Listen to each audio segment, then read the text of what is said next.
Chapter 18. More Business. When Leonard tendered the £800 in payment of his debt of £500, Mr. Cavendish at first refused to take it, but when Leonard calmly but firmly refused to pay a single penny beyond the obligations already incurred, including interest on the full sum for one day, he acquiesced. He knew the type of man fully, and knew also that in all probability he would not be long before he would come to the firm again on a borrowing errand. When such time should come, he would put an extra clause into his memorandum of agreement which would allow the firm full power to make whatever extra charge they might choose in case of the slightest default in making payment. Leonard's visits to town had not of late been many, and such as he had had were not accompanied with a plethora of cash. He now felt that he had earned a holiday, and it was not till the third morning that he returned to Brindhow. His father made no comment on his absence. His only allusion to the subject was, "Back all right? Any news in town?"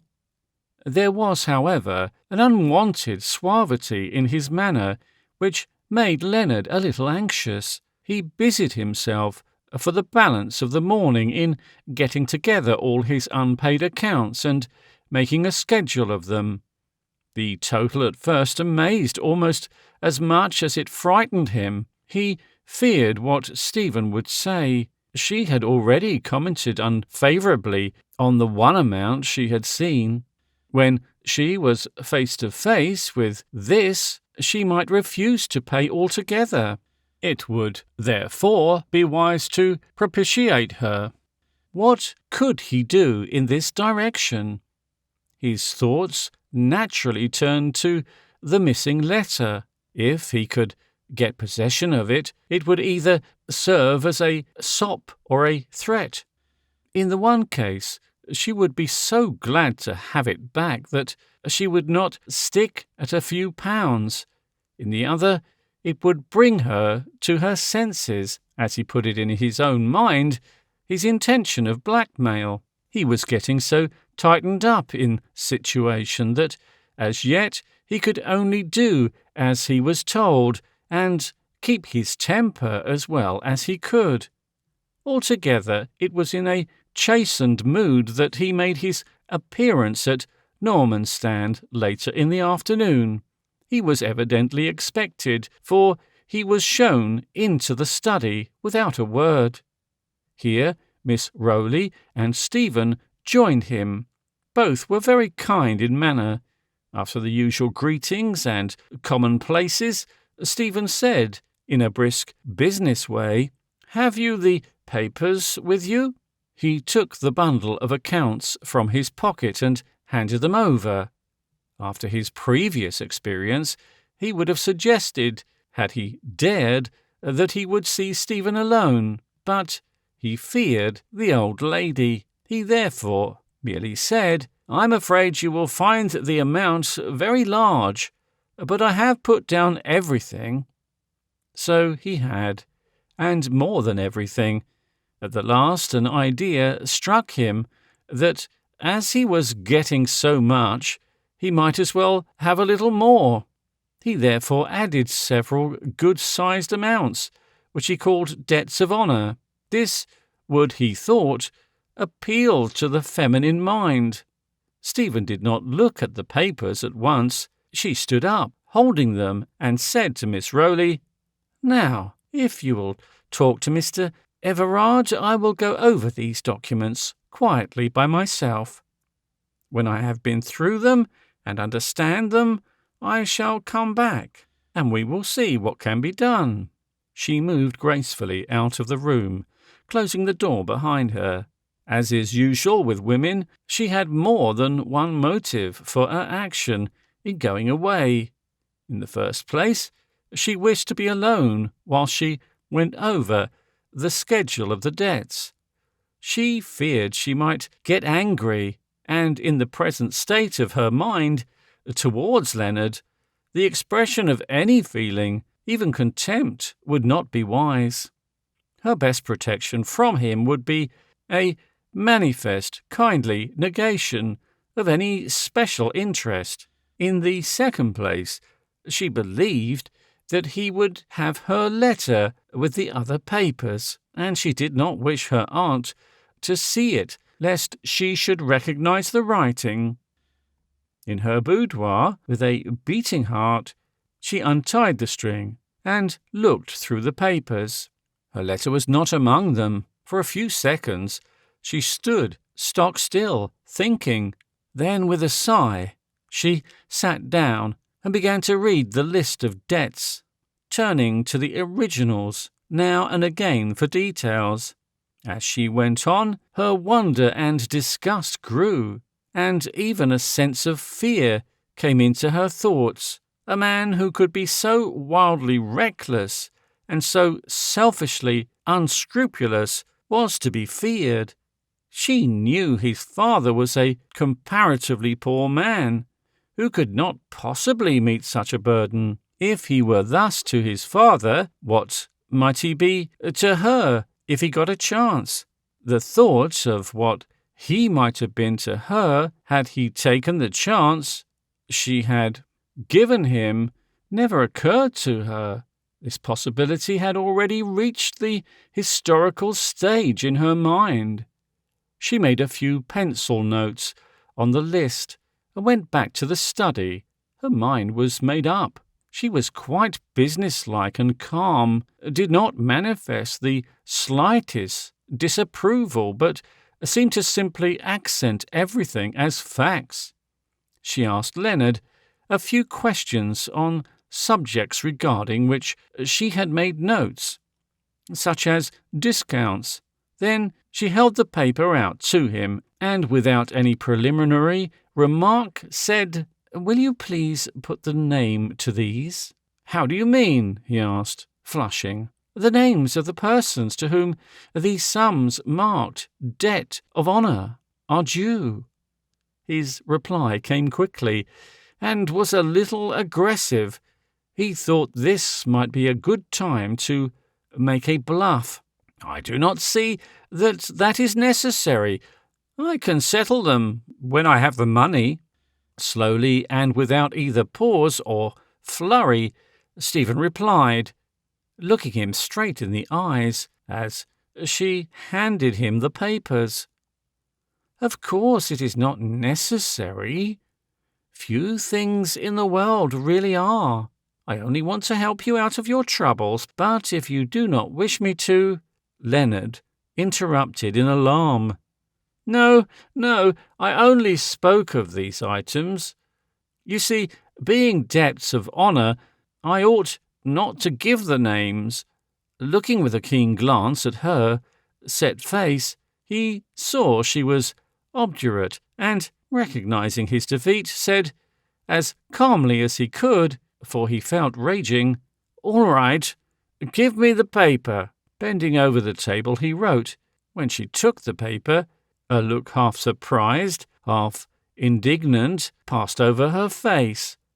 Her watchful aunt saw it and, bending over, looked also at the paper. Then she too smiled bitterly. Leonard had printed in the names. The feminine keenness of both women had made his intention manifest. He did not wish for the possibility of his handwriting being recognized. His punishment came quickly. With a dazzling smile, Stephen said to him, "But Leonard, you have forgotten to put the addresses. Is that necessary?" "Of course it is." "Why, you silly. How is the money to be paid if there are no addresses?" Leonard felt like a rat in a trap, but he had no alternative.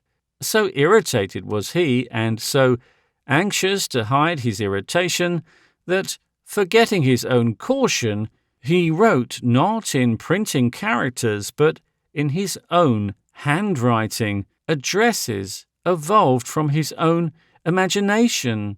Stephen's eyes twinkled as he handed her the paper. He had given himself away all round. Leonard, having done all that as yet had been required of him, felt that he might now ask a further favour. So he said, "There is one of those bills which I have promised to pay by Monday." "Promised?" said Stephen, with wide-opened eyes. She had no idea of sparing him. She remembered the printed names. "Why, Leonard, I thought you said you were unable to pay any of those debts."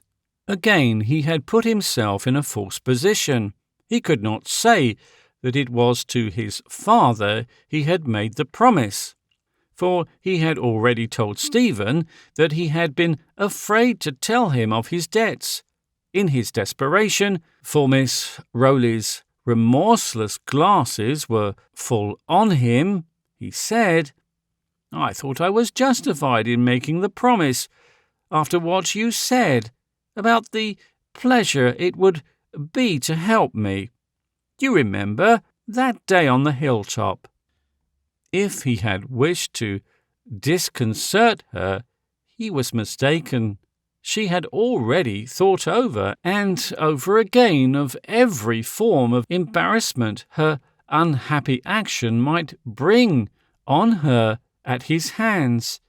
She now said sweetly and calmly, so sweetly and so calmly that he, with knowledge of her secret, was alarmed, "But that was not a promise to pay.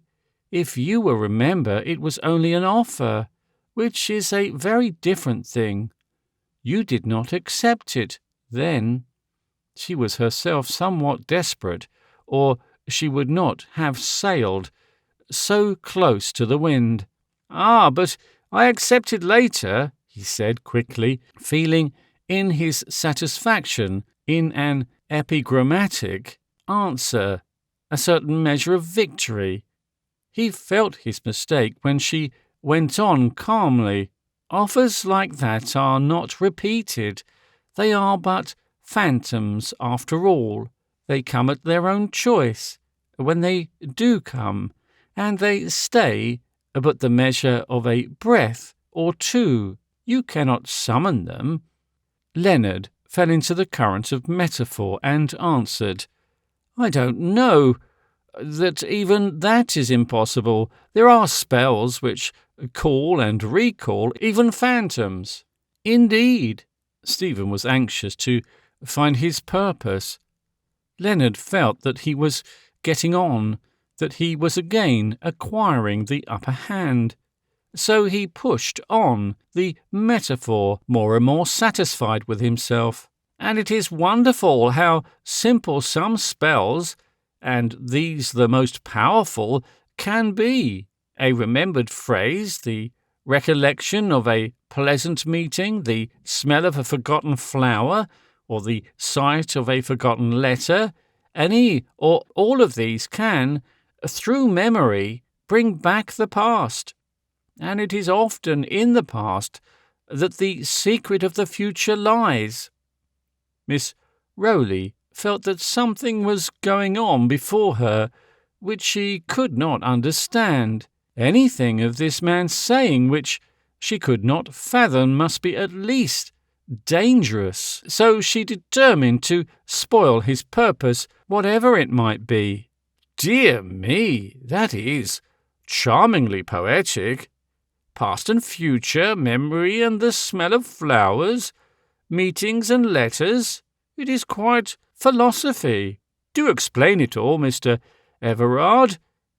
Leonard was not prepared to go on under the circumstances.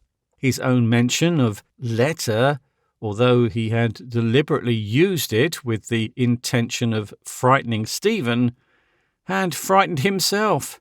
It reminded him that he had not got the letter, and that as yet he was not certain of getting the money. Stephen also had noted the word, and determined not to pass the matter by, she said, gaily, "If a letter is a spell, I think you have a spell of mine, which is a spell of my own weaving. You were to show me the letter in which I asked you to come to see me. It was in that, I think you said, that I mentioned your debts, but I don't remember doing so. Show it to me." "I have not got it with me." This was said with mullish sullenness. "Why not?" "I forgot." "That is a pity. It is always a pity to forget things in a business transaction, as this is. I think, Auntie, we must wait till we have all the documents before we can complete this transaction." Leonard was seriously alarmed. If the matter of the loan were not gone on with at once, the jeweller's bill could not be paid by Monday, and the result would be another scene with his father.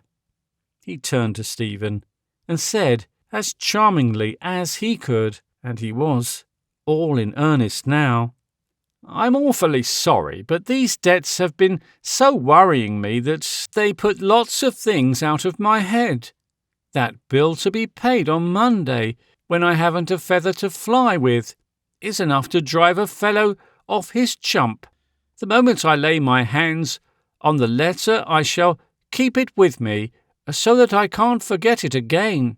Won't you forgive me for this time?" "Forgive?" she answered with a laugh. "Why, it's not worth forgiveness. It is not worth a second thought. All right, Leonard. Make your mind easy. The bill will be paid on Monday."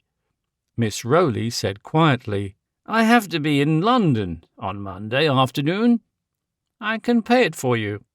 This was a shock to Leonard. He said impulsively, "Oh, I say, can't I?" His words faded away as the old lady again raised her lorgnon and gazed at him calmly. She went on, "You know, my dear, I won't be even out of my way, as I have to call at Mr. Malpas's office, and I can go there from the hotel in Regent Street." This was all news to Stephen. She did not know that her aunt had intended going to London, and indeed she did not know of any business with Mr.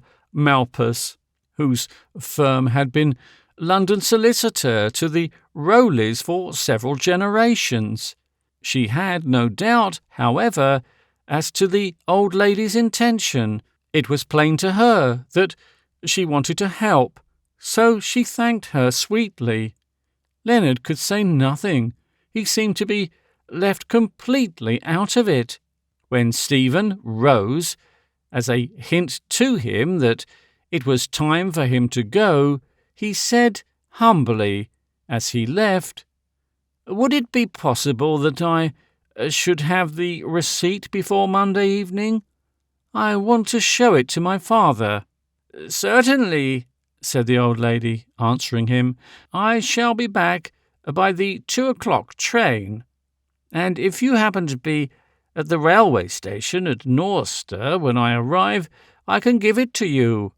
He went away relieved, but vindictive, determined in his own mind that when he had received the money for the rest of the debts, he would see Stephen when the old lady was not present, and have it out with her.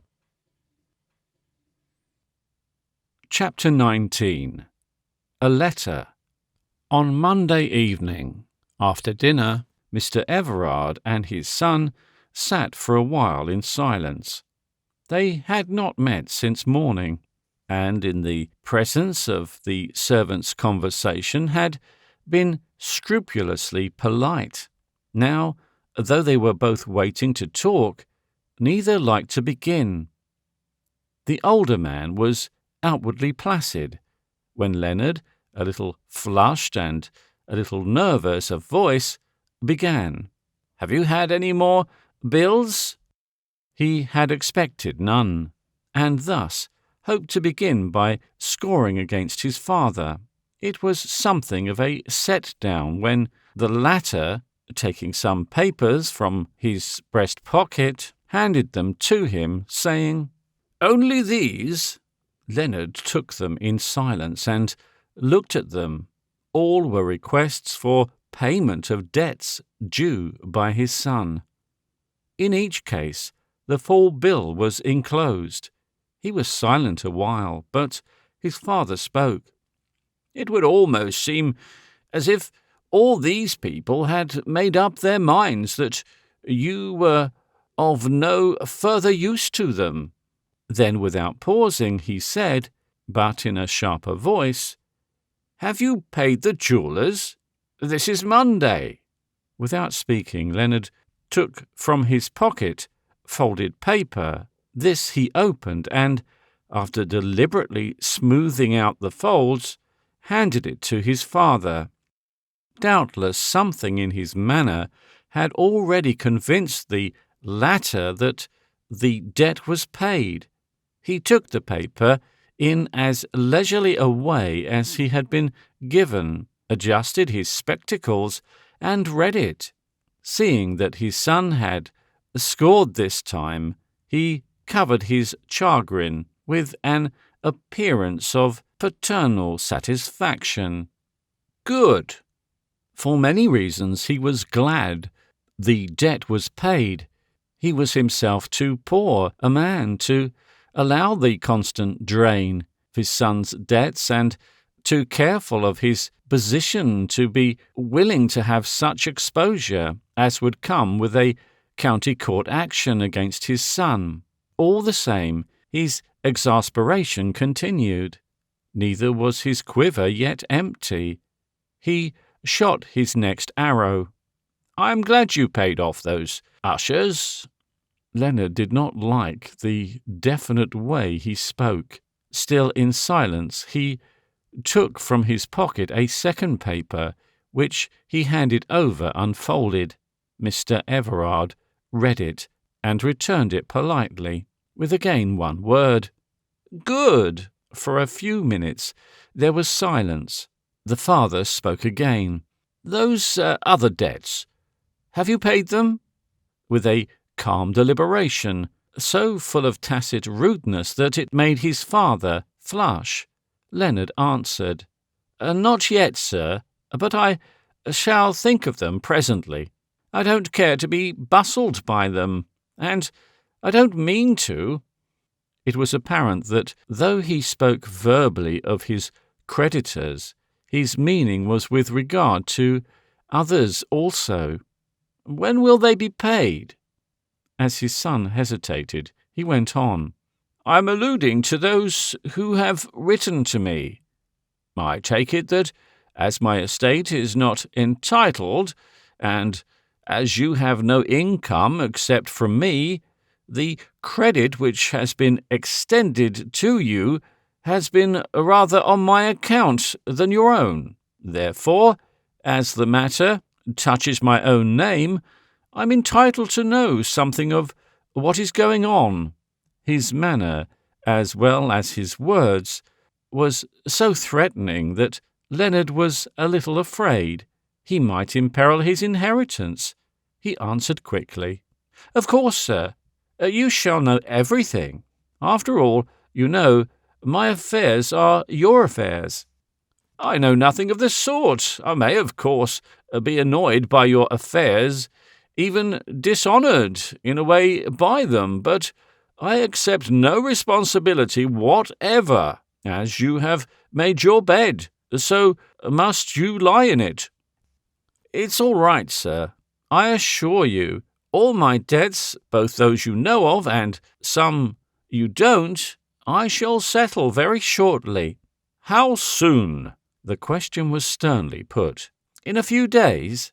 I dare say a week at furthest will see everything straightened out." The elder man stood, saying gravely as he went to the door, "You will do well to tell me when the last of them is paid. There is something which I shall then want to tell you." Without waiting for reply, he went to his study. Leonard went to his room and made a systematic, though unavailing search for Stephen's letter, thinking that by some chance he might have recovered it from Harold and had overlooked it. The next few days he passed in considerable suspense. He did not dare go near Normanstand until he was summoned, as he knew he would be when he was required. When Miss Rowley returned from her visit to London, she told Stephen that she had paid the bill at the jeweller's and had taken the precaution of getting a receipt, together with a duplicate for Mr. Everard. The original was, by her own request, made out as received from Miss Letitia Rowley in settlement of the account of Leonard Everard, Esquire. The duplicate merely was recorded in the settlement of the account of etc. Stephen's brows hit thought as she said, "Why did you have it done that way, auntie dear?"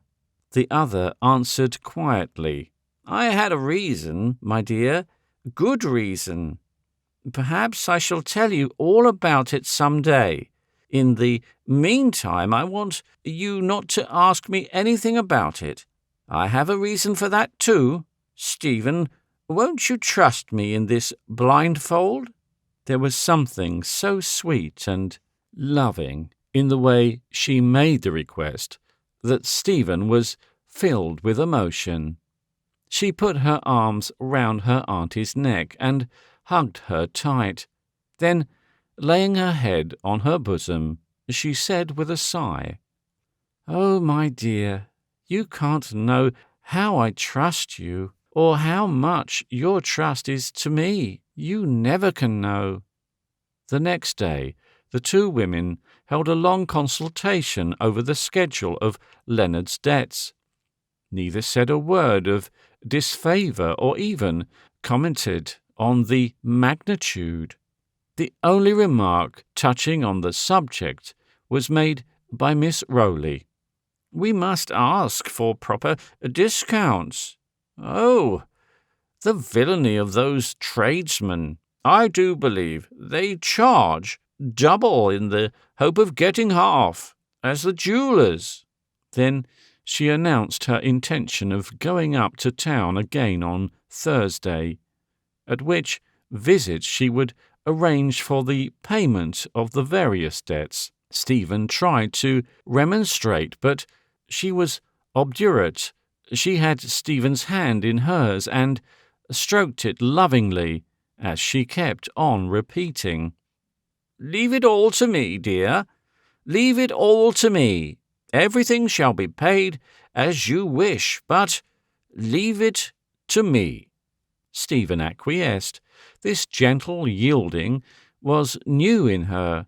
It touched the elder lady to the quick, even whilst it pained her. Well, she knew that some trouble must have gone to the smoothing of that imperious nature. Stephen's inner life in these last few days was so bitterly sad that she kept it apart from all the routine of social existence. Into it never came now, except as the exciting cause of all the evil, a thought of Leonard. The saddening memory was of Harold, and of him the sadness was increased and multiplied by a haunting fear. Since she had walked out of the grove, she had not seen him nor heard from him. This was in itself strange, for in all her life, when she was at home, and he too, never a day passed without her seeing him.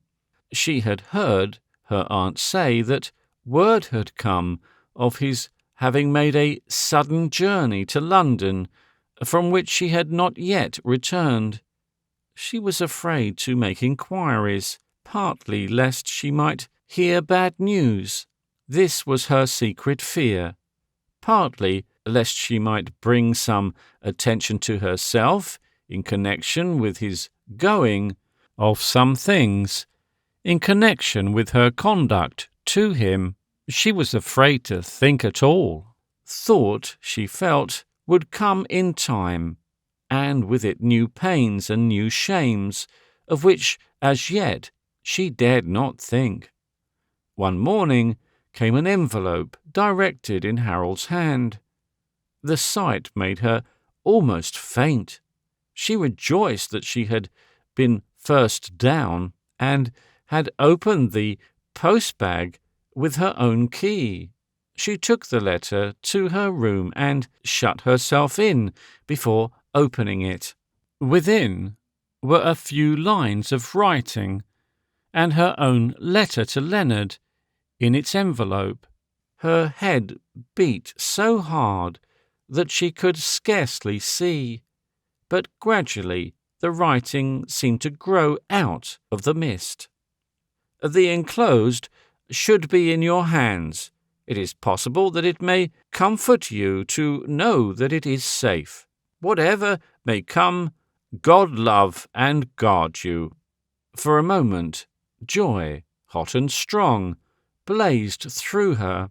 The last words were ringing through her brain. Then came the cold shock and the gloom of fear. Harold would never have written thus unless he was going away. It was a farewell. For a long time she stood motionless, holding the letter in her hand.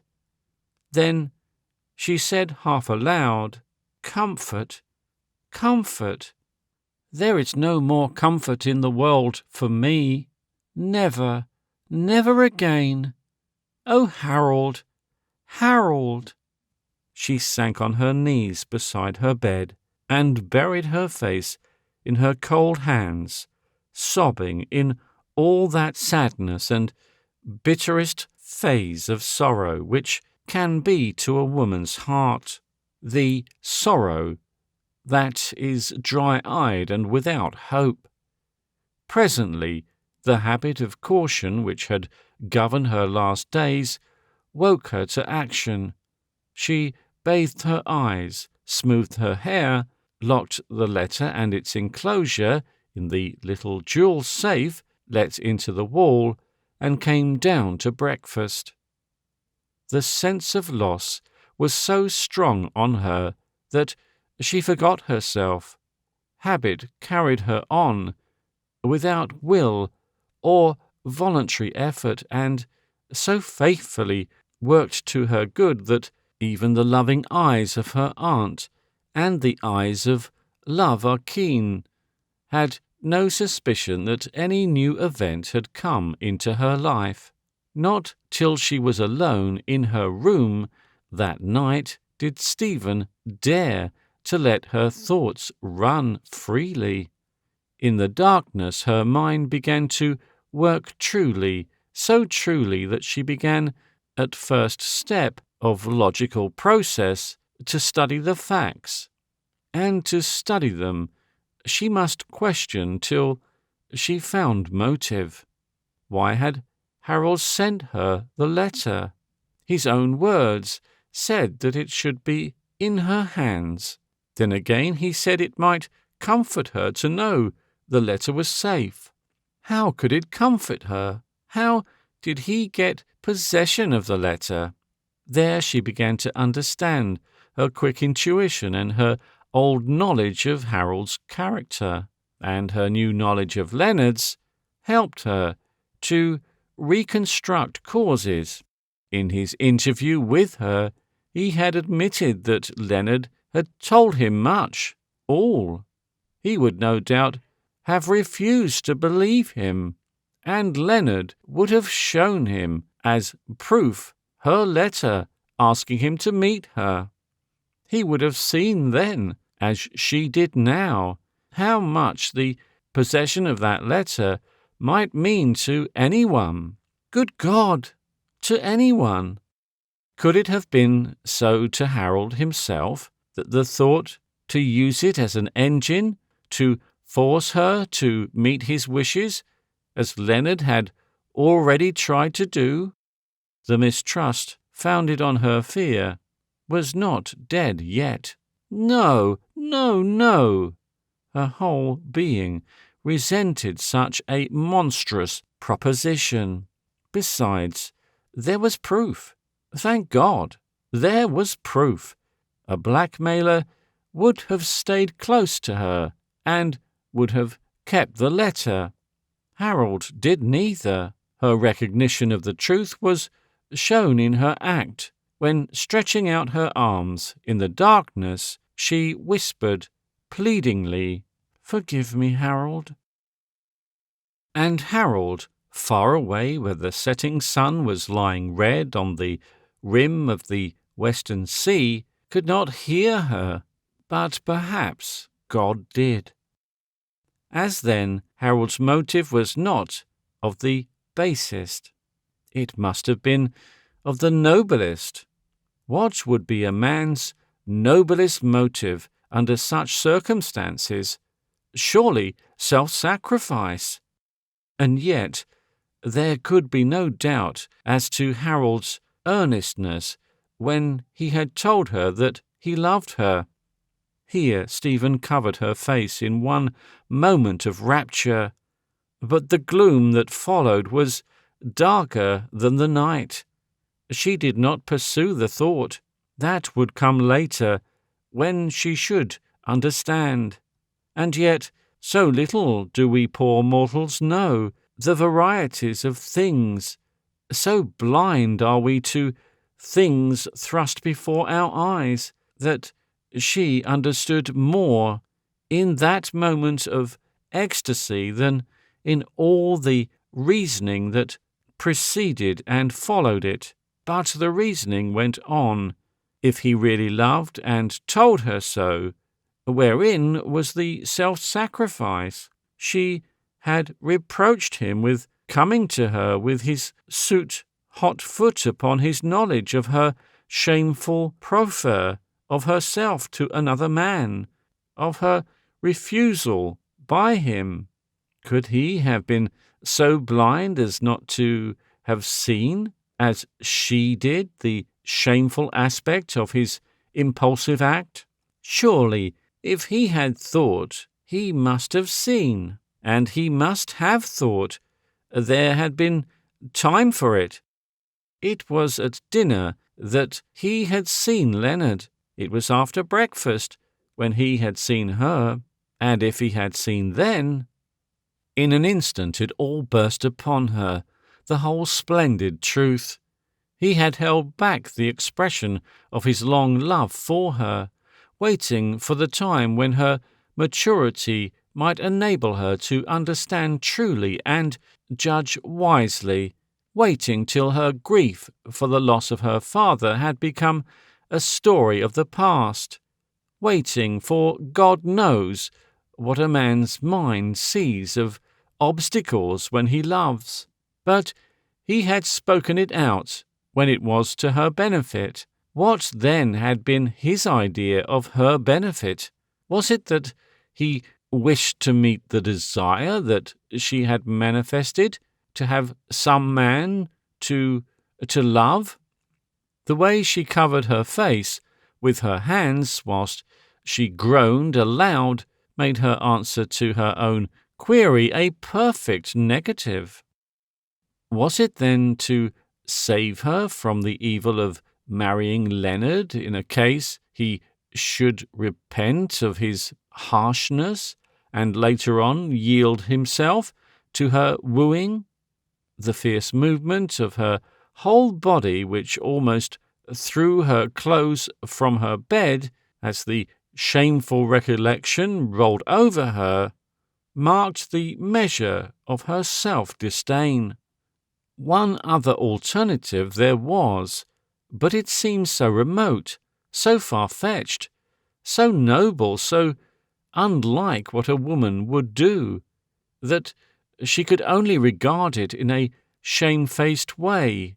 She put the matter to herself questioningly and with a meekness which had its roots deeper than she knew. And here, out of the depths of her humility, came a noble thought which was a noble truth. Through the darkness of the night, through the inky gloom of her own soul, came with that thought a ray of truth which, whilst it showed her own shrivelled unworthiness, made the man whom she had dishonoured with insults worse than death stand out in a noble relief.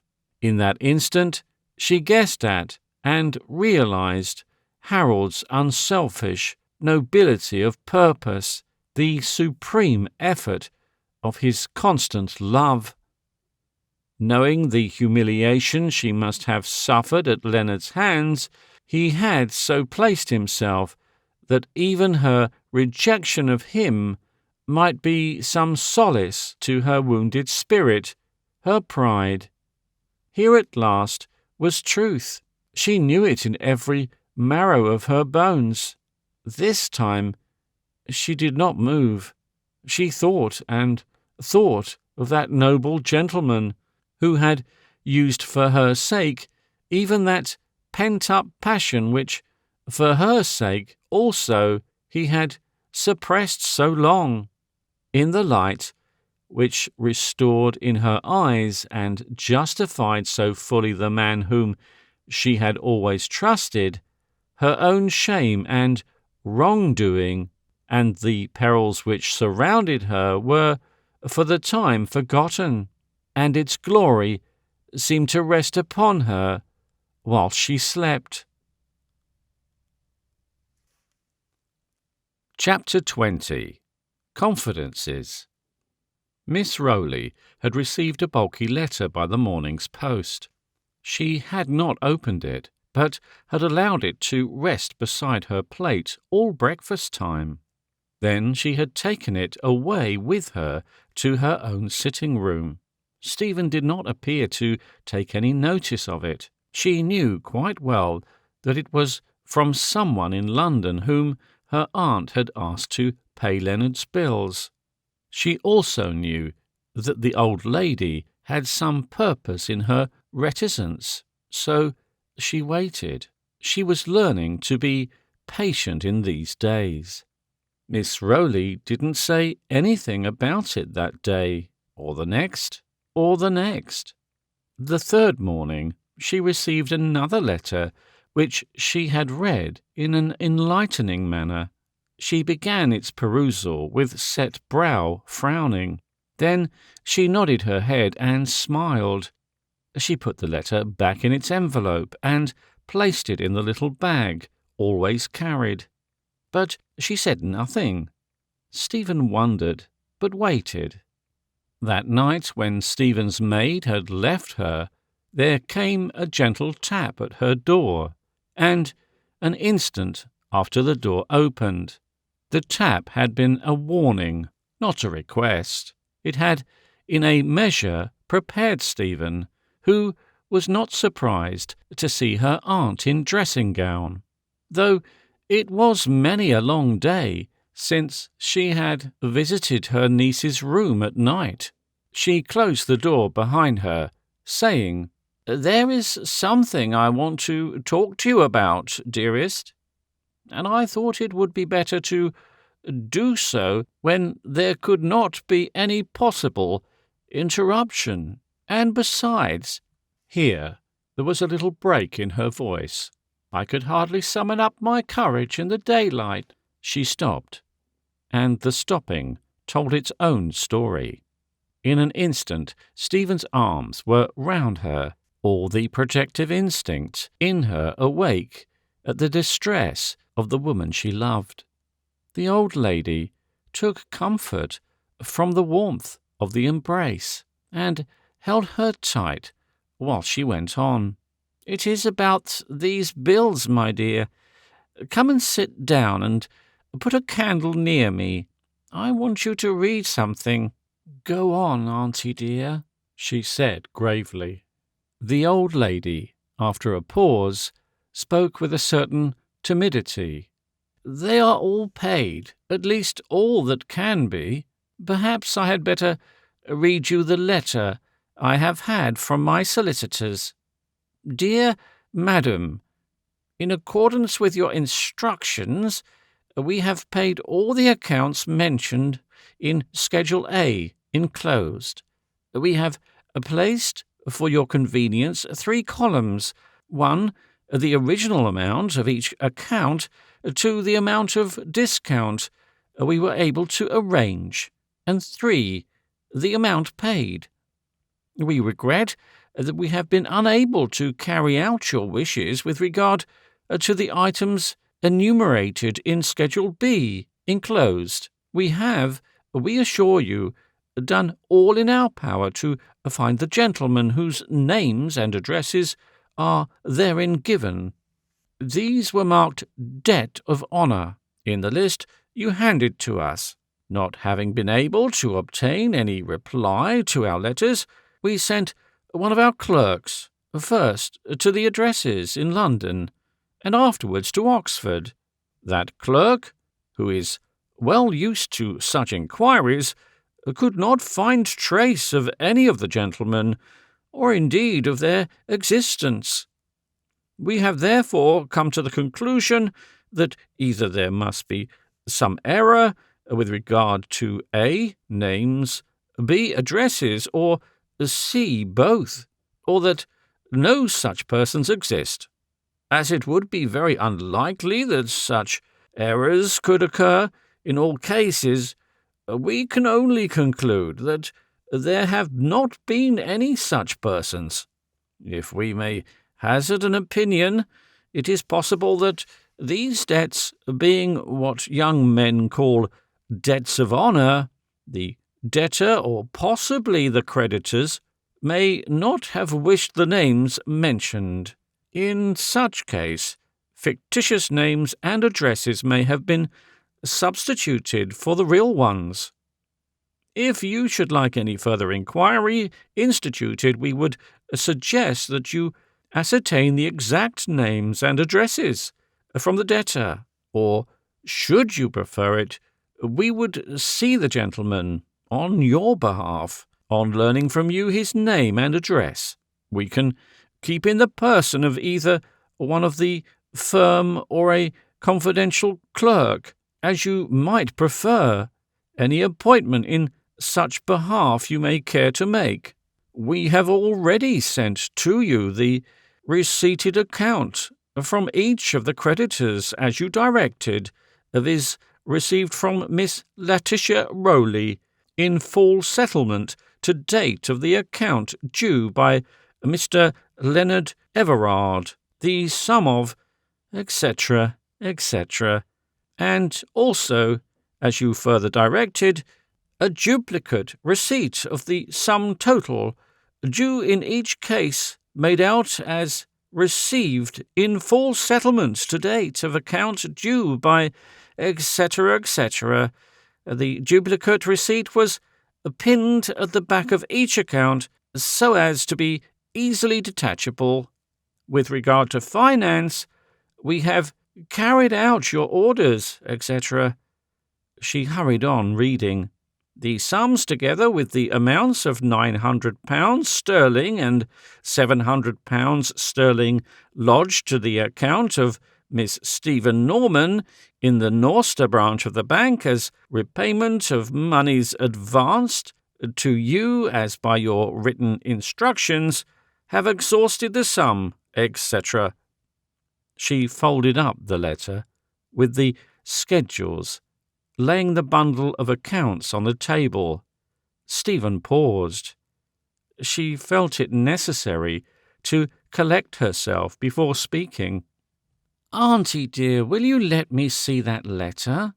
Oh, my dear Auntie, don't think I mistrust you that I ask it. I do because I love you, and because I want to love you more, if it is possible to do so." Miss Rowley handed her the letter. She rose from the arm of the chair and stood beside the table, as though to get better light from the candle than she could get from where she had sat. She read slowly and carefully to the end, then folded up the letter and handed it to her aunt. She came back to her seat on the edge of the chair, and, putting her arms round her companion's neck, looked her straight in the eyes. The elder woman grew embarrassed under the scrutiny. She coloured up and smiled in a deprecatory way as she said, "Don't look at me like that, darling, and don't shake your head so. It is all right. I told you I had my reasons, and you said you would trust me. I have only done what I thought best. But, Auntie, you have paid away more than half your little fortune. I know all the figures. Father and Uncle told me everything. Why did you do it? Why did you do it?" The old woman held out her arms as she said, "Come here, dear one, and sit on my knee, as you used to when you were a child, and I will whisper to you." Stephen sprang from her seat and almost threw herself into the loving arms. For a few seconds, the two clasped tight to each other's heart, rocked gently to and fro. The elder kissed the younger, and was kissed impulsively in return. Then she stroked the beautiful bright hair with her wrinkled hand, and said admiringly, "What lovely hair you have, my dear one." Stephen held her closer and waited. "Well, my dear, I did it because I love you. I know that, Auntie. You have never done anything else. My life." "That is true, dear one, but it is right that I should do this. Now, you must listen to me, and not speak till I have done. Keep your thoughts on my words, so that you may follow my thoughts. You can do your own thinking about them afterwards, and your own talking too. I shall listen as long as you like. Go on, I'll be good. My dear, it is not right that you should appear to have paid the debts of a young man who is no relation to you, and who will, I know well, never be any closer to you than he is now." She hurried on, as though fearing an interruption, but Stephen felt that her clasp tightened. "We never can tell what will happen as life goes on, and as the world is full of scandal, one cannot be too careful not to give the scandal-mongers anything to exercise their wicked spite upon. I don't trust that young man. He is a bad one all round, or I am very much mistaken. And, my dear, come close to me.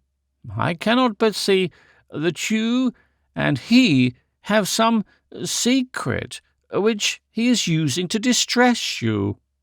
She paused, and her clasp grew closer still as Stephen's head sank on her breast.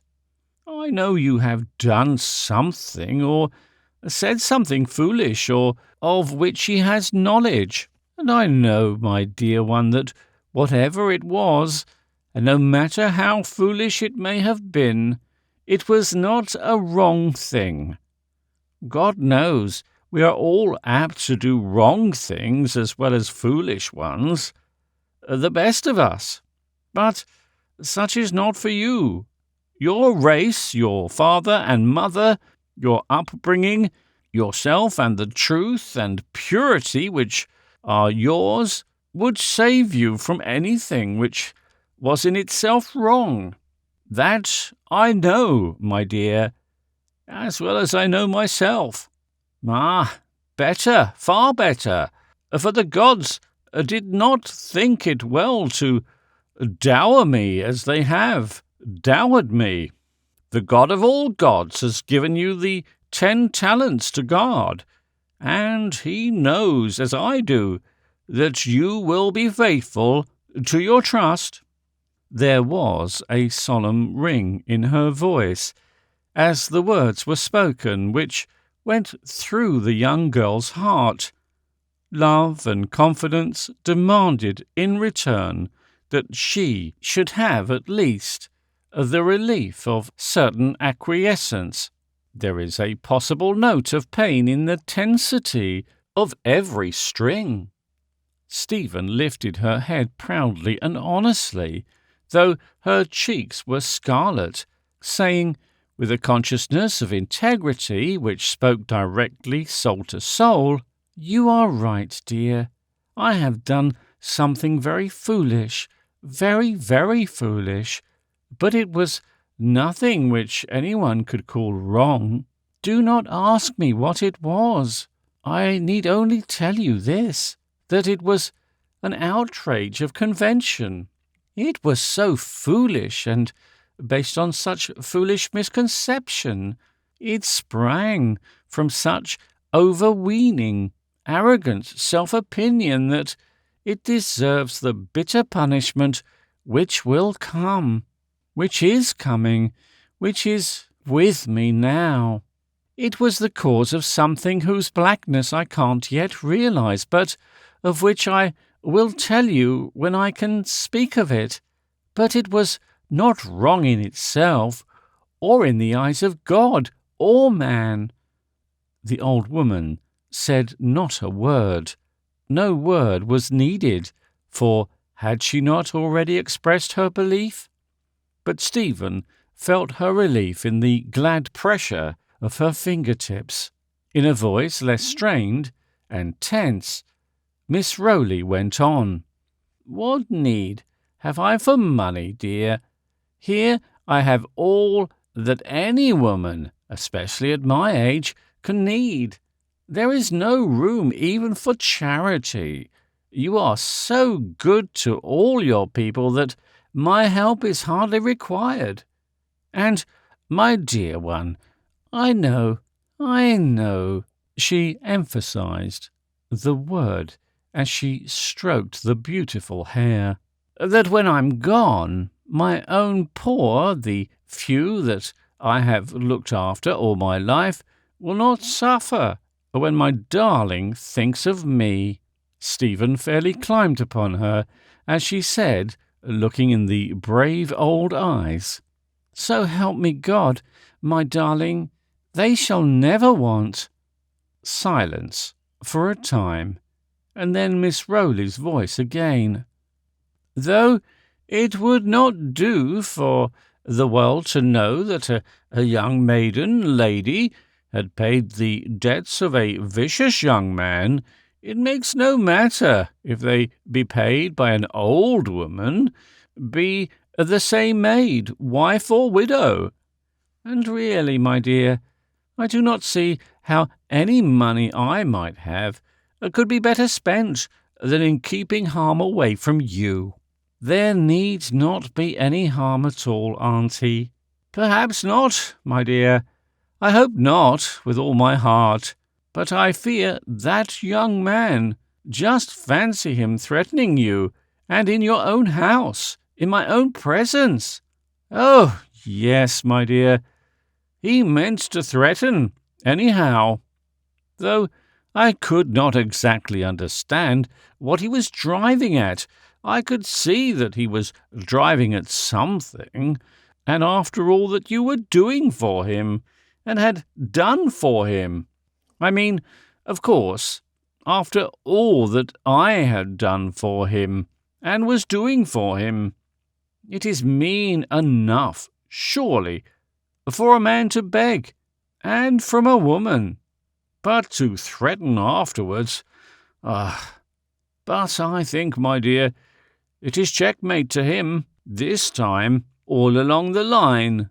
The only proof, that is, of there being any friendship towards him from the house points to me. And moreover, my dear, I have a little plan in my head that will tend to show him up even better, in case he may ever try to annoy us.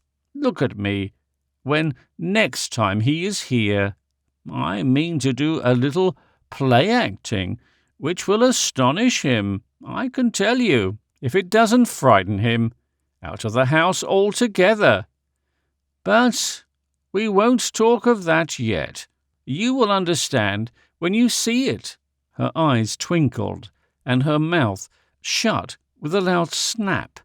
As she spoke, after a few minutes of repose, which was like a glimpse of heaven to Stephen's aching heart, she spoke again.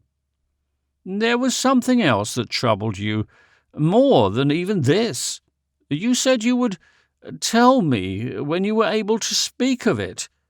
Why not speak now? Oh, my dear, our hearts are close together tonight, and in all your life you will never have anyone who will listen with greater sympathy than I will, or deal more tenderly with your fault, whatever it may have been.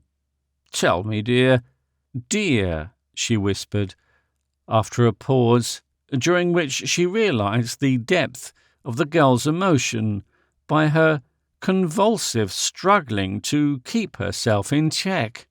All at once the tortured girl seemed to yield herself and slipped inertly from her grasp till, kneeling down, she laid her head in the motherly lap and sobbed. Miss Rowley kept stroking her hair in silence.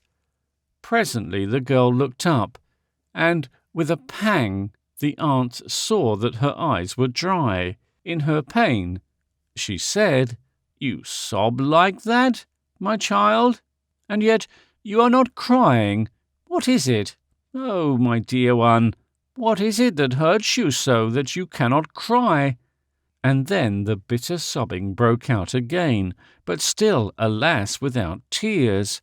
Crouching low, and still enclosing her aunt's waist with her outstretched arms and holding her head in her breast, she said, "Oh, Auntie, I have sent Harold away." "What, my dear? What?" said the old lady, astonished. "Why, I thought there was no one in the world that you trusted so much as Harold." "It is true. There is no one except you whom I trust so much, but I mistook something he said. I was in a blind fury at the time, and I said things that I thought my father's daughter never could have said, and she never thought them, even then.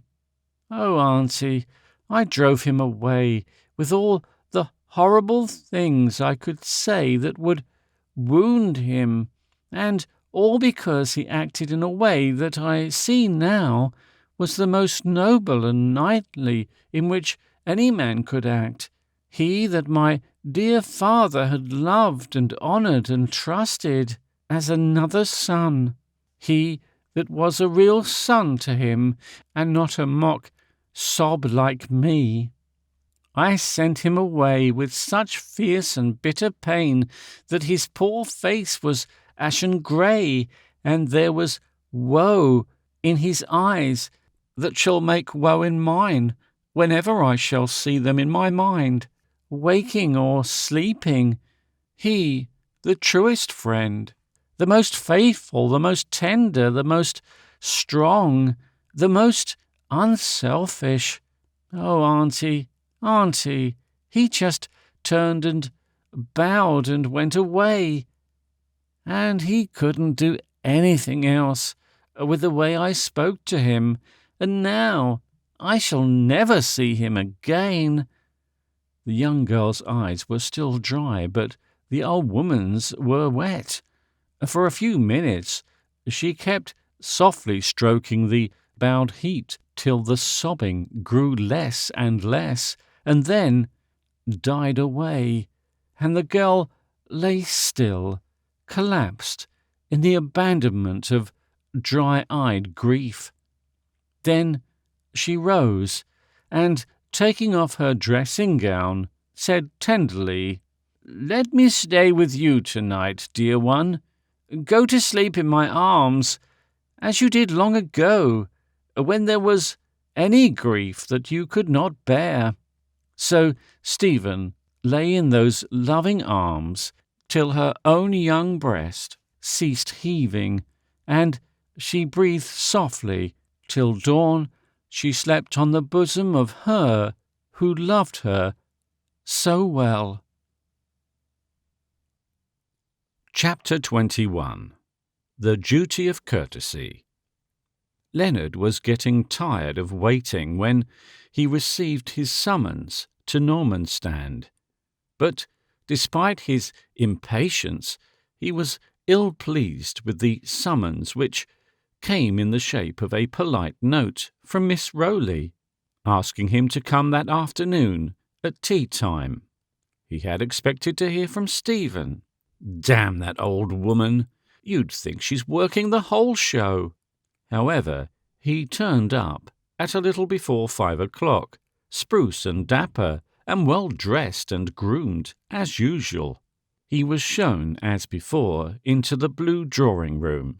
Miss Rowley, who sat there, rose as he entered, and, coming across the room, greeted him, as he thought, effusively. He actually winced when she called him "my dear boy" before the butler. She ordered tea to be served at once, and, when it had been brought, she said to the butler, "Tell Manley to bring me a large thick envelope which is on the table in my room. It is marked L.E. on the outside." Presently, an elderly maid handed her the envelope and withdrew. When tea was over, she opened the envelope and, taking from it a number of folios, looked over them carefully. Holding them in her lap, she said quietly, "You will find writing materials on the table. I'm all ready now to hand you over the receipts." His eyes glistened. This was good news, at all events. The debts were paid. In a rapid flash of thought, he came to the conclusion that, if the debts were actually paid, he need not be civil to the old lady. He felt that he could have been rude to her if he had actual possession of the receipts. As it was, however, he could not yet afford to have any unpleasantness. There was still to come that lowering interview with his father, and he could not look towards it satisfactorily until he had the assurance of actual documents that he was safe. Miss Rowley was, in her own way, reading his mind in his face. Her lagon seemed to follow his every expression like a searchlight. He remembered his former interview with her, and how he had been bested in it, so he made up his mind to acquiesce in time. He went over to the table and sat down. Taking a pen, he turned to Miss Rowley and said, "What shall I write?" She answered calmly, "Date it, and then say, 'Received from Miss Letitia Rowley, the receipts for the following amounts from the various firms hereunder enumerated.'" She then proceeded to read them, he writing and repeating as he wrote. Then she added, "The same being the total amount of my debts which she has kindly paid for me." He paused here. She asked, "Why don't you go on?" "I thought it was Stephen, Miss Norman," he corrected, catching sight of her lagon, "who was paying them." "Good Lord, man," she answered, "what does it matter who has paid them, so long as they are paid?" "But I didn't ask you to pay them," he went on obstinately. There was a pause, and then the old lady, with a distinctly sarcastic smile, said, "It seems to me, young man, that you are rather particular as to how things are done for you. If you had begun to be just a little bit as particular in making the debts as you are in the way of having them paid, there would be a little less trouble and expense all round. However, the debts have been paid, and we can't unpay them. But of course you can repay me the money if you like. It amounts in all to £4,317, 12 shillings and sixpence, and I have paid every penny of it out of my own pocket. If you can't pay it yourself, perhaps your father would like to do so." The last shot told. He went on writing.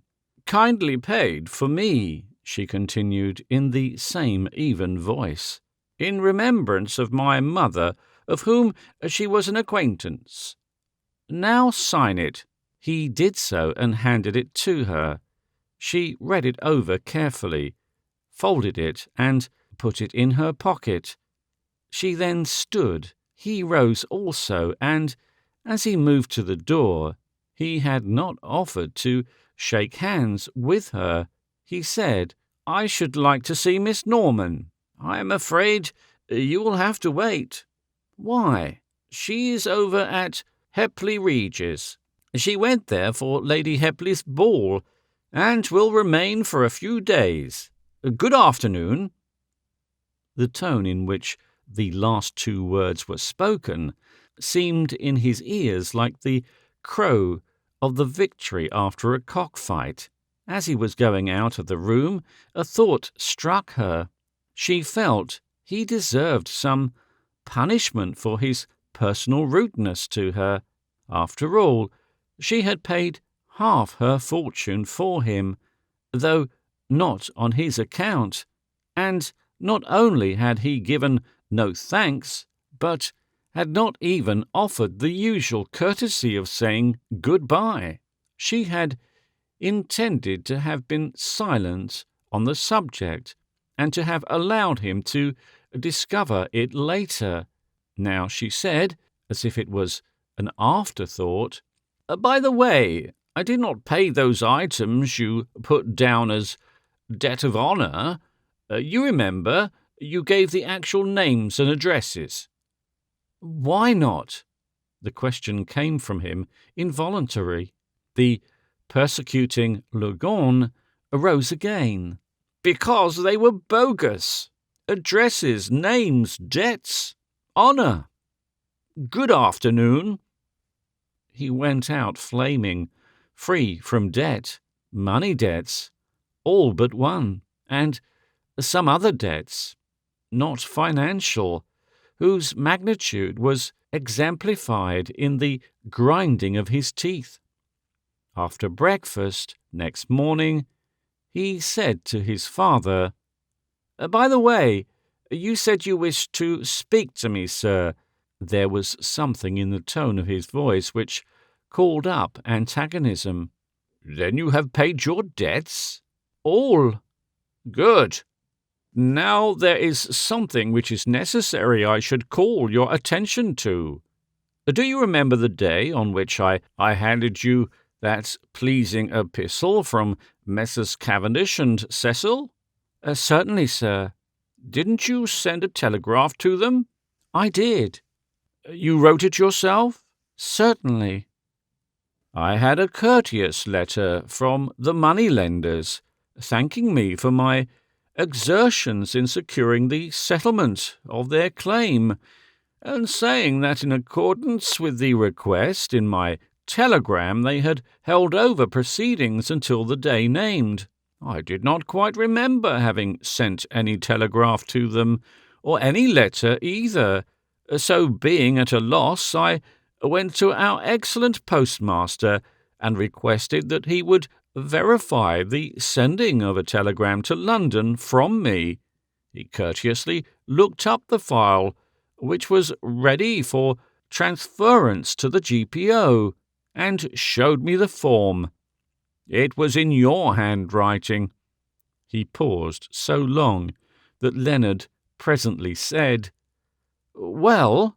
"It was signed Jasper Everard. Jasper Everard.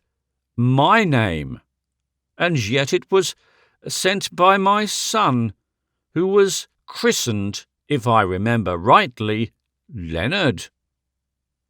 Then he went on, only in a cold, acid manner which made his son feel as though a February wind was blowing on his back. "I think there need not have been much trouble in learning to avoid confusing our names. They are really dissimilar. Have you any explanation to offer of the error, let us call it?" A bright thought struck Leonard. "Why, sir," he said, "I put it in your name as they had written to you. I thought it only courteous." The elder man winced. He had not expected the excuse. We went on speaking in the same calm way, but his tone was more acrid than before. "Good, of course. It was only courteous of you. Quite so. But I think it will be well in the future to let me look after my own courtesy, as regards my signature. At any rate, you see, my dear boy, a signature is a queer sort of thing, and judges and juries are apt to take a poor view of courtesy as over against the conventions regarding a man writing his own name. What I want to tell you is this, that on seeing that signature, I made a new will. You see, my estate is not entitled, and therefore I think it only right to see that in such a final matter justice is done all round. I therefore made a certain provision of which I am sure you will approve. Indeed, since I am assured of the payment of your debts, I feel justified in my action. I may say, inter alia, that I congratulate you on either the extent of your resources or the excellence of your friendships, or both. I confess that the amounts brought to my notice were rather large, more especially in proportion to the value of the estate which you are some day to inherit. For you are, of course, to inherit some day, my dear boy. You are my only son, and it would be hardly courteous of me not to leave it to you.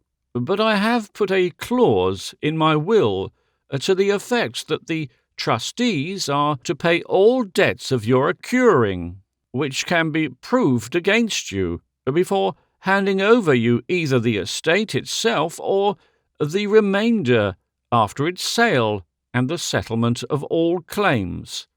That's all. Now run away, my boy.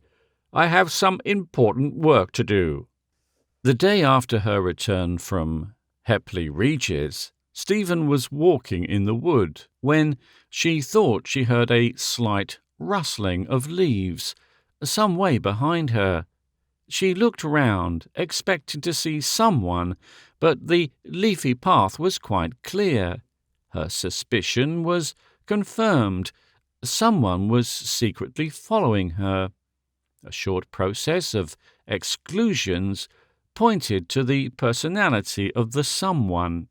Tramps and poachers were unknown in Normanstand, and there was no one else whom she could think of who had any motive in following her in such a way. It must be Leonard Everard. She turned and walked rapidly in the opposite direction. As this would bring her to the house, Leonard had to declare his presence at once, or else lose the opportunity of a private interview which he sought. When she saw him, she said at once, and without any salutation, "What are you doing there? Why are you following me?" "I wanted to see you alone. I could not get near you on account of that infernal old woman." Stephen's face grew hard. "On account of whom?" she asked, with dangerous politeness. "Miss Rowley, your aunt." "Don't you think, Mr. Everard," she said icily, "that it is at least an unpardonable rudeness to speak that way, and to me? of the woman I love best in all the world? Sorry, he said, in the offhand way of younger days. I apologize. The fact is, I was angry that she wouldn't let me see you. Not let you see me, she said, as if amazed. What do you mean? Why, I haven't been able to see you alone ever since I went to meet you on Caister Hill. But why should you see me alone? She asked as if still in amazement. Surely you can say anything you have to say before my aunt. With an unwisdom for which an instant later he blamed himself, he blurted out, Why, old girl, you yourself did not think her presence necessary when you asked me to meet you on the hill. When was that? She saw that he was angry and wanted to test him, to try how far he would venture. He was getting dangerous. She must know the measure of what she had to fear. He fell into the trap at once. His debts being paid, fear was removed, and all the hectoring side of the man was aroused. His antagonist was a woman, and he had already had in his life so many unpleasant scenes with women that this was no new experience. This woman had by her own indiscretion put a whip into his hand, and if necessary to secure his own way, by God, he meant to use it. These last days had made her a more desirable possession in his eyes. The vastness of her estate had taken hold on him, and his father's remorseless intention with regard to his will would either keep him with very limited funds or leave him eventually a pauper if he forestalled his inheritance. The desire of her wealth had grown daily, and it was now the main force in bringing him here today. And to this was now added the personal desire which her presence evoked. Stephen, at all times beautiful, had never looked more lovely. In the days since she had met him on the hilltop, a time that to her seemed so long ago, she had grown to be a woman, and there is some subtle, inconceivable charm in completed womanhood.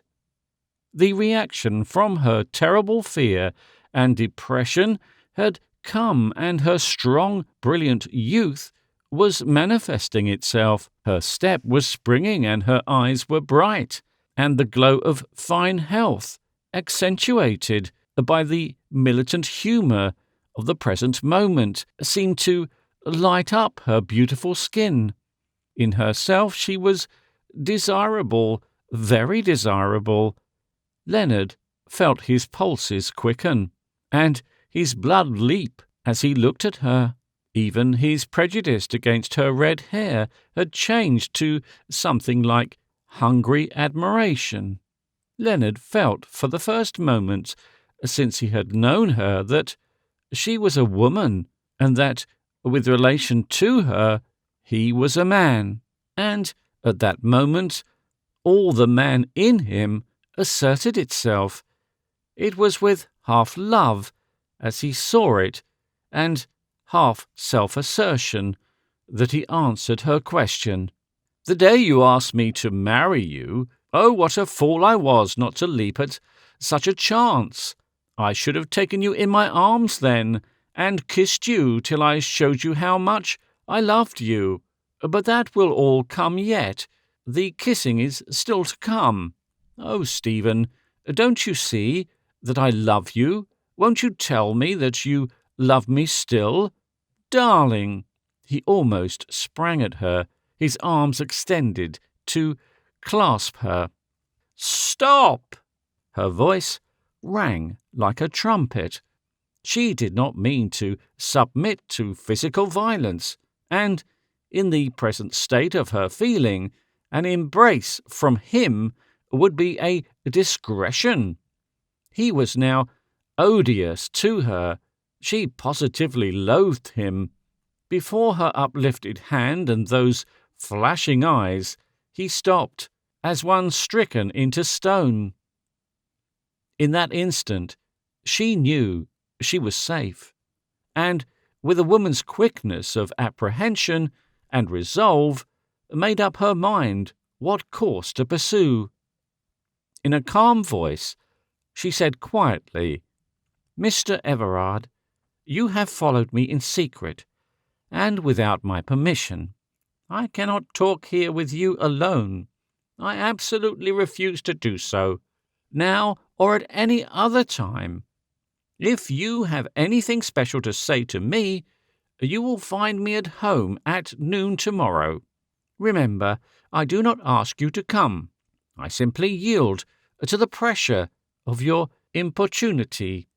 And remember also that I do not authorize you in any way to resume this conversation. In fact, I forbid it.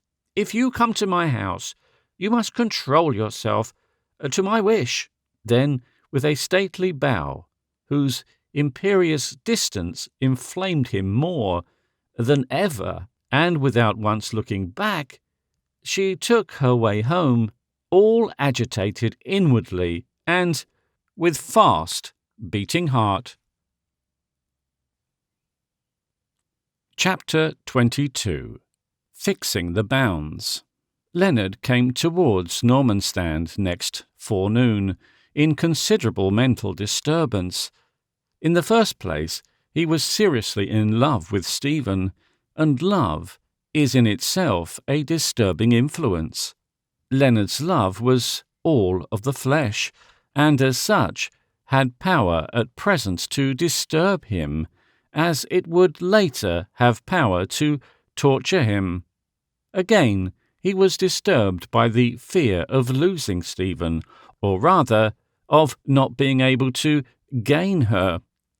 At first, ever since she had left him on the path from the hilltop till his interview the next day, he had looked on her possession as an option, to the acceptance of which circumstances seemed to be compelling him. But ever since that asset seemed to have been dwindling, and now he was almost beginning to despair. He was altogether cold at heart, and yet highly strung with apprehension, as he was shown into the blue drawing-room. Stephen came in alone, closing the door behind her. She shook hands with him, and sat down by a writing-table near the window, pointing to him to sit on an ottoman a little distance away. The moment he sat down, he realized that he was at a disadvantage. He was not close to her, and he could not get closer without manifesting his intention of so doing. He wanted to be closer, both for the purpose of his suit and for his own pleasure. The proximity of Stephen began to multiply his love for her. He thought that today she looked better than ever, of a warm, radiant beauty which touched his senses with unattainable desire. She could not but notice the passion in his eyes, and instantly her eyes wandered to a silver gong placed on the table well within reach. The more he glowed, the more icy calm she sat, till the silence between them began to grow oppressive. She waited, determined that he should be the first to speak. Recognizing the helplessness of silence, he began huskily. "I came here today in the hope that you would listen to me." Her answer, given with a conventional smile, was not helpful. "I am listening." "I cannot tell you how sorry I am that I did not accept your offer. If I had known when I was coming that day that you loved me—" She interrupted him, calm of voice and with uplifted hand. "I never said so, did I? Surely I could not have said such a thing. I certainly don't remember it." Leonard was puzzled. You certainly made me think so. You asked me to marry you, didn't you?" Her answer came calmly, though in a low voice. "I did." "Then if you didn't love me, why did you ask me to marry you?"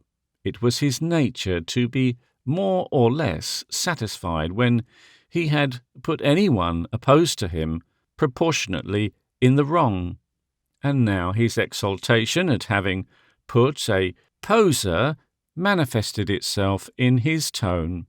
This, however, braced up Stephen to cope with a difficult and painful situation. It was with a calm, seemingly genial frankness that she answered smilingly, "Do you know that it is what has been puzzling me from that moment to this?" Her words appeared to almost stupefy Leonard. This view of the matter had not occurred to him, and now the puzzle of it made him angry. "Do you mean to say," he asked hotly, "that you asked a man to marry you when you didn't even love him?" "That is exactly what I do mean. Why I did it is, I assure you, as much a puzzle to me as it is to you. I have come to the conclusion that it must have been from my vanity. I suppose I wanted to dominate somebody, and you were the weakest within range." "Thank you." He was genuinely angry by this time, and, but for a wholesome fear of the consequences, would have used strong language. "I don't see that I was the weakest about." Somehow this set her on her guard. She wanted to know more, so she asked, "Who else?" "Harold and Wolff. You had him on a string already." The name came like a sword through her heart, but the bitter comment braced her to further caution. Her voice seemed to her to sound as though far away. "Indeed, and may I ask you how you came to know that?"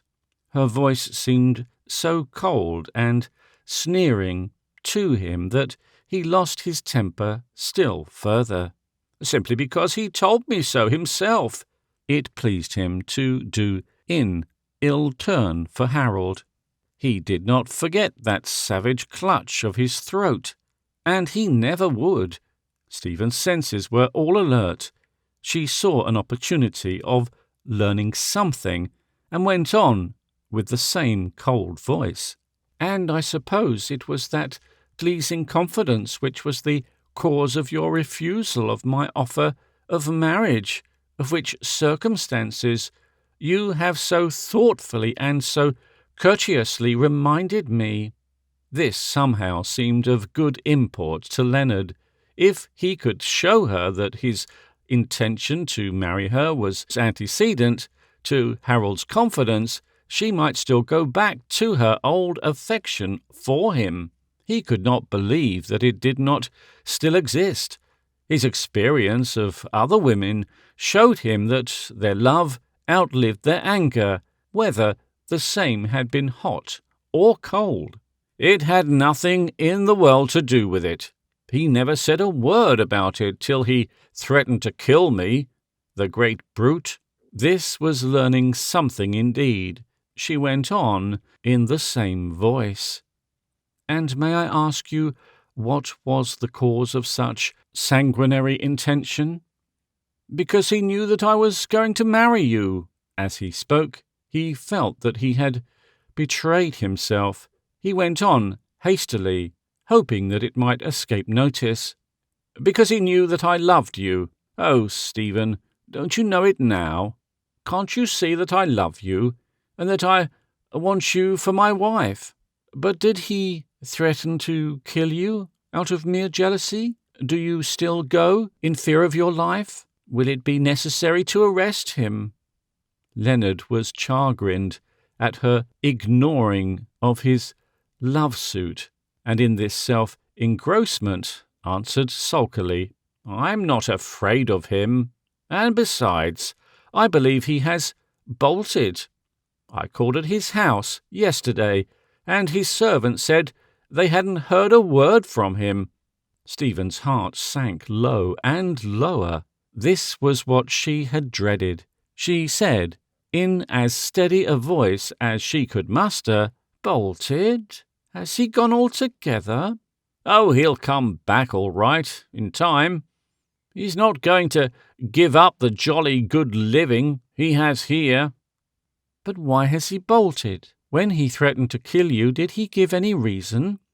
There was too much talk about Harold. It made him angry, so he answered in an offhand way, "Oh, I don't know, and moreover, I don't care."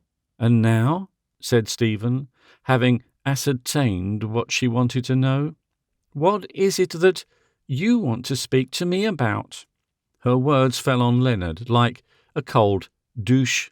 Here had he been talking about his love for her, and yet she ignored the whole thing and asked him what he wanted to talk about?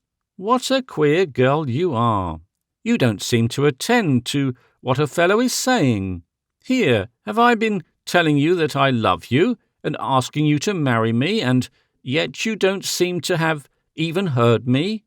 She answered at once, quite sweetly, and with a smile of superiority which maddened him. "But that subject is barred." "How do you mean, barred?" "Yes, I told you yesterday."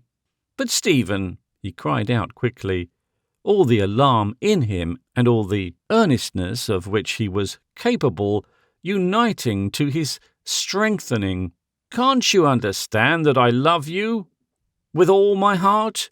You are so beautiful, so beautiful." He felt now, in reality, what he was saying. The torrent of his words left no opening for her objection. It swept all merely verbal obstacles before it. She listened, content in a measure, so long as he sat in the distance, which she had arranged before his coming.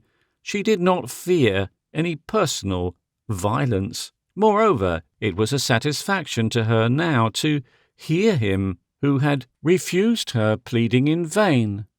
The more sincere his eloquence, the larger her satisfaction. She had no pity for him now. "I know I was a fool, Stephen. I had my chance that day on the hilltop, and if I had felt then as I feel now, as I have felt every moment since, I would not have been so cold. I would have taken you in my arms and held you close and kissed you again and again and again. Oh, darling, I love you, I love you, I love you." He held out his arms imploringly. "Won't you love me? Won't—" He stopped, paralyzed with angry amazement. She was laughing. He grew purple in the face. His hands were still outstretched. The few seconds seemed like hours. "Forgive me," she said in a polite tone, suddenly growing grave. "But really, you look so funny sitting there so quietly and speaking in such a way that I couldn't help it. You really must forgive me. But remember, I told you the subject was barred. And as knowing that, you went on. You really have no one but yourself to blame." Leonard was furious, but managed to say, as he dropped his arms, "But I love you." "That may be, now," she went on icily, "but it is too late. I do not love you, and I have never loved you. Of course, had you accepted my offer of marriage, you should never have known that. No matter how great had been my shame and humiliation when I had come to a sense of what I had done, I should have honourably kept my part of the tacit compact entered into when I made that terrible mistake. I cannot tell you how rejoiced and thankful I am that you took my mistake in such a way. Of course, I do not give you any credit for it. You thought only of yourself, and did that which you liked best. That is a nice sort of thing to tell a man," he interrupted with cynical frankness. "Oh, I do not want to hurt you unnecessarily, but I wish there to be no possible misconception in the matter. Now that I have discovered my error, I am not likely to fall into it again, and that you may not have any error at all. I tell you now, again, that I have not loved you, do not love you, and never will, and never can love you." Here an idea struck Leonard, and he blurted out, "But do you not think that something is due to me?" "How do you mean?" Her brows were puckered, with real wonder this time. "For false hopes raised in my mind. If I did not love you before, the very act of proposing to me has made me love you, and now I love you so well that I cannot live without you." In his genuine agitation he was starting up, when the sight of her hand laid upon the gong arrested him. She laughed as she said, "I thought that the privilege of changing one's mind was a female prerogative. Besides, I have done already something to make reparation to you for the wrong of, I may put it fairly, as the suggestion is your own, of not having treated you as a woman. Damn, as you observe so gracefully, it is annoying to have one's own silly words come back at one, boomerang fashion. I made up my mind to do something for you, to pay off your debts." This so exasperated him that he said out brutally, "No thanks to you for that, as I had to put up with the patronage and the lecturing and eyeglass of that infernal old woman. I don't intend—" Stephen stood up, her hand upon the gong. "Mr. Everard, if you do not remember that you are in my drawing-room, and speaking of my dear and respected aunt, I shall not detain you longer." He sat down at once, saying surlily, "I beg your pardon, I forgot. You make me so wild that— He chewed the ends of his moustache angrily. She resumed her seat, taking her hand from the gong. Without further pause, she continued, "Quite right. It has been Miss Rowley who paid your debts.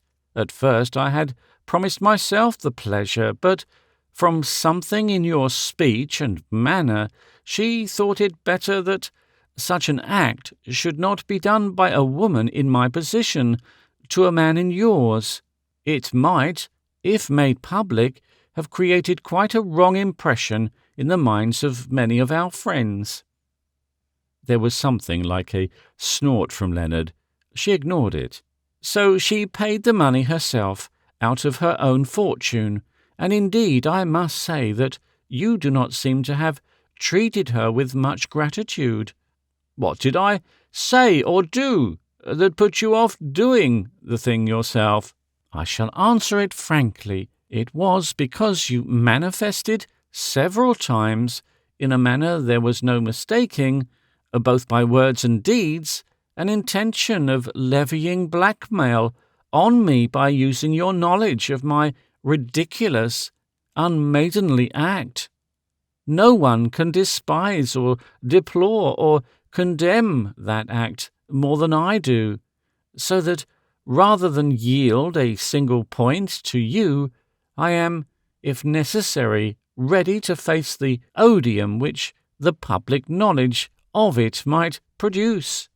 What I had intended to do for you in the way of compensation for false hopes raised to you by that act has now been done. That it was done by my aunt on my behalf and not by me matters to you no more than it did to your creditors, who, when they received the money, made no complaint of injury to their feelings on that account. Now, when you think the whole matter over in quietness, you will, knowing that I am ready at any time to face, if necessary, the unpleasant publicity, be able to estimate what damage you would do to yourself by any expose. It seems to me that you would come out of it pretty badly all round. That, however, is not my affair. It entirely rests with yourself. I think I know how women would regard it. I dare say you best know how men would look at it, and at you." Leonard knew already how the only man who knew of it had taken it, and the knowledge did not reassure him. "You jade! You infernal, devilish, cruel, smooth-tongued jade!" He stood as Biss spoke. She stood too, and stood watching him with her hand on the gong. After a pause of a couple of seconds, she said gravely, "One other thing I should wish to say, and I mean it. Understand me clearly, that I mean it. You must not come again into my grounds without my special permission. I shall not allow my liberty to be taken away or restricted by you. If there be need at any time to come to the house, come in ceremonious fashion, by the avenues which are used by others. You can always speak to me in public or socially in the most friendly manner, as I shall hope to be able to speak to you, but you must never transgress the ordinary rules of decorum. If you do, I shall have to take, for my own protection, another course. I know you now. I'm willing to blot out the past, but it must be the whole past that is wiped out." She stood facing him, and as he looked at her clear-cut, aquiline face, her steady eyes, her resolute mouth, her carriage, masterly in its self-possessed poise, he saw that there was no further hope for him. There was no love and no fear. "You devil!" he hissed. She struck the gong. Her aunt entered the room. "Oh, is that you, Auntie? Mr. Everard has finished his business with me." Then to the servant, who had entered after Miss Rowley, "Mr. Everard would like his carriage. By the way," she added, turning to him in a friendly way as an afterthought, "will you not stay, Mr. Everard, and take lunch with us? My aunt has been rather moping lately. I am sure your presence would cheer her up." "Yes, to stay, Mr. Everard," added Miss Rowley placidly. "It would make a pleasant hour for us all." Leonard, with a great effort, said with conventional politeness, "Thanks awfully, but I promised my father to be home for lunch," and he withdrew to the door, which the servant held open. He went out, filled with anger and despair, and sad for him, with a fierce, overmastering desire. Love, he called it, for the clever, proud, imperious beauty who had so outmatched and crushed him. That beautiful redhead, which he had first so despised, was henceforth to blaze in his dreams. Chapter 23. The Man. On the Scoriac, Harold and Wolff, now John Robinson, kept aloof from everyone. He did not make any acquaintances, did not try to. Some of those at table with him, being ladies and gentlemen, now and again made a polite remark, to which he answered with equal politeness. Being what he was, he could not willingly offend anyone, and there was nothing in his manner to repel any kindly overture to acquaintance. But this was the full length his acquaintanceship went, so he gradually felt himself practically alone. This was just what he wished. He sat all day silent and alone, or else walked up and down the great deck that ran from stern to stern, still always alone. As there were no second-class or steerage passengers on the Scoriac, there were no deck restraints, and so there was ample room for individual solitude. The travellers, however, were a sociable lot, and a general feeling of friendliness was abroad. The first 4 days of the journey were ideally fine, and life was a joy. The great ship, with bilge keels, was as steady as a rock. Among the other passengers was an American family consisting of Andrew Stonehouse, the great ironmaster and contractor, with his wife and little daughter. Stonehouse was a remarkable man in his way, a typical product of the Anglo-Saxon under American conditions. He had started in young manhood with nothing but a good education, due in chief to his own industry, and his having taken advantage to the full of such opportunities as life had afforded to him. By unremitting work he had, at 30, achieved a great fortune, which had, however, been up to then entirely invested and involved in his business. With, however, the colossal plant at his disposal, and by aid of the fine character he had won for honesty and good work, he was able, within the next 10 years, to pile up a fortune, vast even in the nation where multimillionaires are scattered freely. Then he had married, wisely and happily, but no child had come to crown the happiness of the pair, who so loved each other till a good many years had come and gone. Then, when the hope of issue had almost passed away, a little daughter came.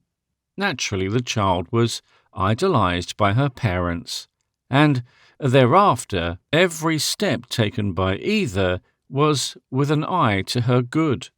When the rigour of winter and the heat of summer told on the child in a way which the more hardy parents had never felt, she was whirled away to some place with more promising conditions of health and happiness. When the doctors hinted that an ocean voyage and a winter in Italy would be good, those too were duly undertaken. And now, the child being in perfect health, the family was returning before the weather should get too hot to spend the summer at their chalet amongst the great pines on the slopes of Mount Rainier. Like the others on board, Mr. and Mrs. Stonehouse had preferred travellers' civilities to the sad, lonely young man. As to the others, he had shown thanks for their gracious courtesy, but friendship, as in other cases, did not advance. The Stonehouses were not in any way chagrined. Their lives were too happy and too full for them to take needless offence.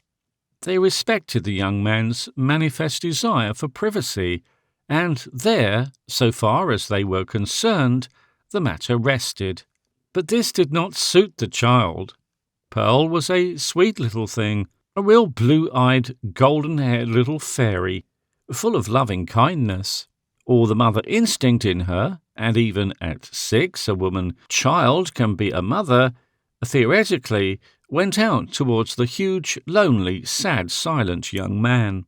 She insisted on friendship with him, insisted shamelessly, with the natural inclination of innocence which rises high above shame. Even the half-hearted protests of the mother, who loved to see the child happy, did not deter her.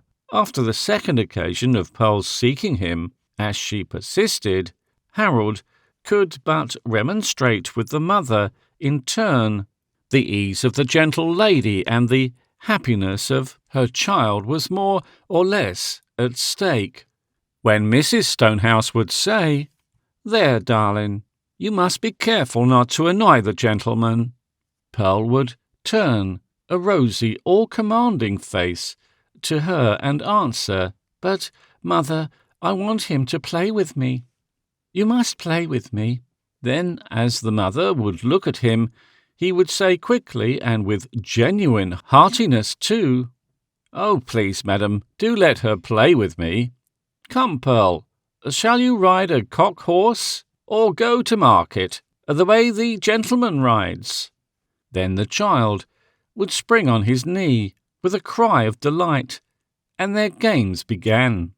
The presence of the child and her loving ways were unutterably sweet to Harold, but his pleasure was always followed by a pain that rent him as he thought of that other little one, now so far away, and those times that seemed so long since gone. But the child never relaxed in her efforts to please, and in the long hours of the sea voyage the friendship between her and the man grew and grew. He was the biggest and strongest and therefore most lovely thing on board the ship, and that sufficed her. As for him, the child manifestly loved and trusted him, and that was all in all to his weary, desolate heart. The 5th day out, the weather began to change. The waves grew more and more mountainous as the day wore on, and the ship advanced west. Not even the great bulk and weight of the ship, which ordinarily drove through the seas without pitch or roll, were proof against waves so gigantic. Then the wind grew fiercer and fiercer, coming in roaring squalls from the southwest. Most of those on board were alarmed, for the great waves were dreadful to see, and the sound of the wind was a trumpet call to fear. The 6 stayed in their cabins. The rest found an interest, if not a pleasure, on deck. Among the latter were the Stonehouses, who were old travellers. Even Pearl had already had more sea voyages than fall to most people in their lives. As for Harold, the storm seemed to come quite naturally to him, and he paced the deck like a shipmaster. It was fortunate for the passengers that most of them had, at this period of the voyage, got their sea legs. Otherwise, walking on the slippery deck that seemed to heave as the rolling of the vessel threw its slopes up and down would have been impossible. Pearl was like most children, pretty sure-footed. Holding fast to Harold's hand, she managed to move about ceaselessly. She absolutely refused to go with anyone else. When her mother said that she had better sit still, she answered, "But, mother, I'm quite safe with the man." The man was the name she had given Harold, and by which she always now spoke of him.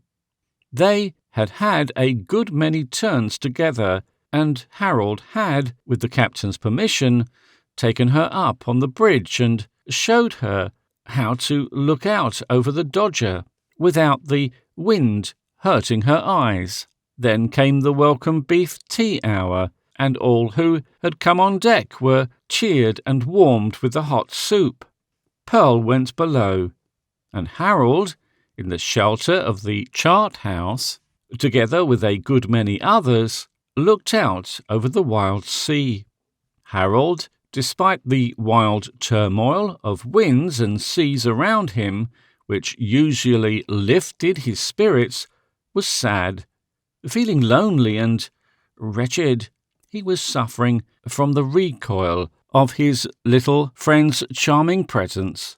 Pearl came on deck again, looking for him. He did not see her, and the child, seeing an opening for a new game, avoided both her father and mother, who also stood in the shelter of the chart house, and ran round behind it on the weather side, calling a loud boo to attract Harold's attention as she ran. A few seconds later, the Scoriac put her nose into a coming wave, at just that angle which makes for the full exercise of the opposing forces. The great wave seemed to strike the ship on the port quarter like a giant hammer, and for an instant she stood still, trembling. Then the top of the wave seemed to leap up and deluge her. The wind took the flying water and threw it high in volumes of broken spray, which swept not only the deck but the rigging as high as the top of the funnels. The child saw the mass of water coming, and, shrieking, flew round the port side of the chart house. But just as she turned down the opening space between it and the funnel, the vessel rolled to starboard. At the same moment came a puff of wind of greater violence than ever. The child, calling out, half in simulated, half in real fear, flew down the slope. As she did so, the gale took her, and in an instant whirled her, almost touching her mother, over the rail into the sea. Mrs. Stonehouse shrieked, and sprang forward as though to follow her child. She was held back by the strong arm of her husband. They both slipped on the sloping deck and fell together into the scoopers. There was a chorus of screams from all the women present. Harold, with an instinctive understanding of the dangers yet to be encountered, seized a red tam-o'-shanter from the head of a young girl who stood near.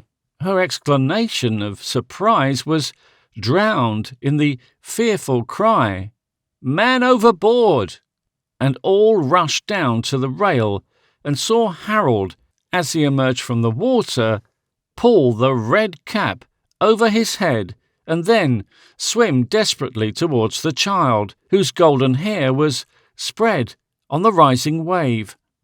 The instant after Pearl's being swept overboard might be seen the splendid discipline of a well-ordered ship. Every man to his post, and every man with a knowledge of his duty. The first officer called the quartermaster at the wheel in a voice which cut through the gale like a trumpet. "Hard port! Hard!" The stern of the great ship swung away to port in time to clear the floating child from the whirling screw, which would have cut her to pieces in an instant. Then the officer, after tearing the engine-room signal to starboard engine full speed astern, ran for the lifebuoy hanging at the starboard end of the bridge. This he hurled far into the sea.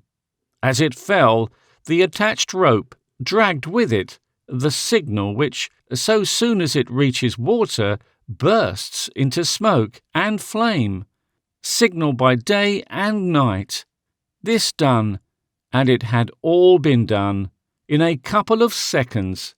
He worked the electric switch of the siren, which screamed out quickly, once, twice, thrice.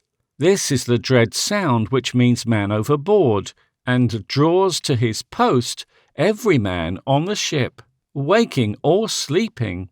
The captain was now on the bridge and in command, and the first officer, freed from his duty there, ran to the emergency boat, swung out on its davits on the port side.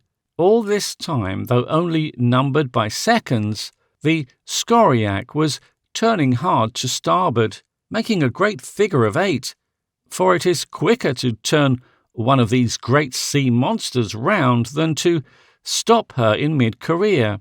The aim of her captain, in such cases, is to bring her back to the weather side of the floating buoy before launching the boat. On deck, the anguish of the child's parents was pitiable. Close to the rail, with her husband's arms holding her tight to it, the distressed mother leaned out, but always moving so that she was at the nearest point of the ship to her child. As the ship passed on, it became more difficult to see the heads. In the greater distance, they seemed to be quite close together.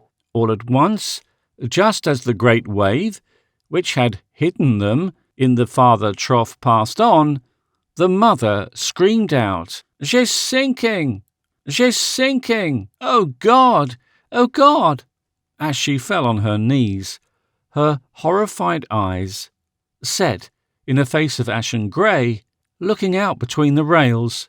But at the instant all eyes saw the man's figure rise in the water as he began to dive. There was a hush, which seemed deadly. The onlookers feared to draw breath. And then the mother's heart leaped, and her cry rang out again as two heads rose together in the waste of sea. "He has her! He has her! He has her! Oh, thank God! Thank God!" And for a single instant, she hid her face in her hands. Then, when the fierce hurrah of all on board had been hushed in expectation, the comments broke forth. Most of the passengers had by this time got glasses of one kind or another. "See, he's putting the cap on the child's head. He's a cool one, that. Fancy him thinking of a red cap at such a time. Hey, we could see that cap, when it might be we couldn't see anything else. Look!" This from an old sailor standing by his boat. "How he's a-racing in the water. He's keeping his body between her and the spindrift till the squall has passed. That would choke them both in a wind like this, if he didn't know how to guard against it. He's all right, he is. The little maid is safe with them." "Oh, bless you for those words," said the mother, turning towards him.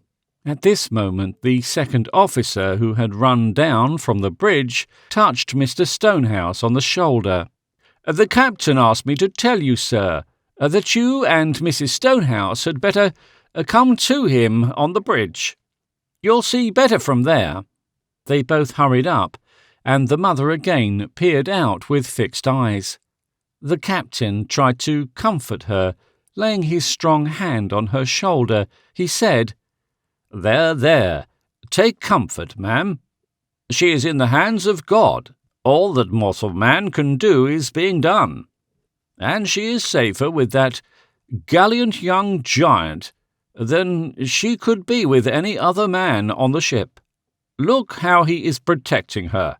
Why, he knows that all that can be done is being done. He is waiting for us to get to him, and is saving himself for it.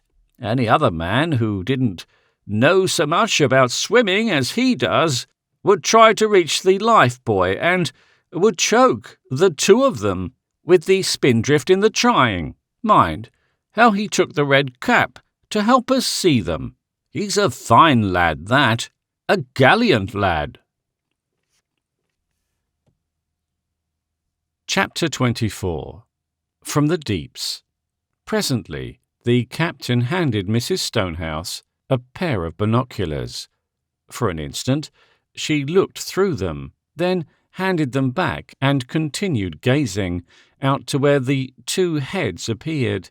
When they did appear on the crest of the waves like pinheads, the captain said, half to himself and half to the father, "Mother's eyes, mother's eyes," and the father understood. As the ship swept back to the rescue, her funnels, sending out huge volumes of smoke, which the gale beat down on the sea to leeward, the excitement grew tenser and tenser. Men dared hardly breathe. Women wept and clasped their hands convulsively as they prayed. In the emergency boat, the men sat like statues, their oars upright, ready for instant use. The officer stood with the falls in his hand, ready to lower away, when opposite the lifebuoy, and about a furlong from Harold and Pearl, the captain gave the signal, "Stop!" and then, a second later, "Full speed astern! Ready? Men, steady!" As the coming wave slipped under the ship, began to rise up her side, the officer freed the falls and the boat sank softly into the lifting sea. Instantly the oars struck the water, and as the men bent to them, a cheer rang out. Harold and Pearl heard, and the man, turning his head for a moment, saw that the ship was close at hand, gradually drifting down to the weather side of them. He raised the child in his arms, saying, "Now, Pearl, wave your hand to Mother and say hurrah!" The child fired into fresh hope, waved her tiny hand, and cried, "Hurrah! Hurrah!" The sound could not reach the mother's ears, but she saw, and her heart leaped. She, too, waved her hand, but she uttered no sound. The sweet, high voice of the child crept over the water to the ears of the men in the boat, and seemed to fire their arms with renewed strength. A few more strokes brought them close. Harold, with a last effort, raised the child in his arms as the boat drew down on them. The boatswain, leaning over the bow, grabbed the child, and with one sweep of his strong arm took her into the boat. The bow oarsman caught Harold by the wrist. The way of the boat took him for a moment under water, but the next man, pulling his oar across the boat, stooped over and caught him by the collar and clung fast. A few seconds more, and he was hauled aboard. A wild cheer from all the Scoriac came, sweeping down on the wind. When once the boat's head had been turned towards the ship, and the oars had bent again to their work, they came soon within shelter. Then, when they had got close enough, ropes were thrown out, caught and made fast, and then came down one of the bowlines which the seaman held ready along the rail of the lower deck. This was seized by the boatswain, who placed it round him under his armpits. Then, standing with the child in his arms, he made ready to be pulled up. Pearl held out her arms to Harold, crying in fear, "No, no, let the man take me. I want to go with the man." He said quietly, so as not to frighten her, "No, no, dear, go with him. He can do this better than I can." So she clung quietly to the seaman, holding her face pressed close against his shoulder. As the men above pulled at the rope, keeping it as far as possible from the side of the vessel, the boatswain fended himself off with his feet. In a few seconds he was seized by eager hands and pulled over the rail, tenderly holding and guarding the child all the while. In an instant she was in the arms of her mother, who had thrown herself upon her knees and pressed her close to her loving heart. The child put her little arms around her neck and clung to her.